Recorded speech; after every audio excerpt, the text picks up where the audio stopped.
سورہ طٰہٰ کا میں تھوڑا سے آیت کا تھوڑا سا ترجمہ ذکر کرتی ہوں۔ اللہ تعالیٰ نے کیا خوبصورت فرمایا ہے۔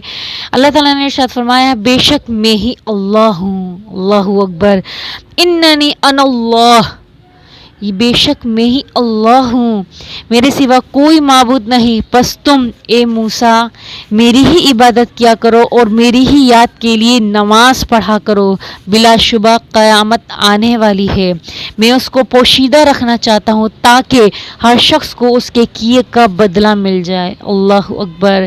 قیامت کب آئے گی یہ تو اللہ رب العزت بہترین جانتے ہیں، تو ہمیں قیامت کے آنے سے پہلے ہی تیاری کرنی ہے۔ اور تیاری کیسے کریں گے؟ گناہوں کی توبہ کریں گے۔ دیکھیں گناہوں سے بالکل بچ جانا، نجات پا لینا، یہ تو ناممکن ہے نا، کیونکہ اللہ تعالیٰ نے ہی شیطان کو ہم پر مسلط کیا ہے نا، کیونکہ شیطان میں تو خود میں اتنی طاقت اور قوت نہیں ہے کہ وہ ہم پر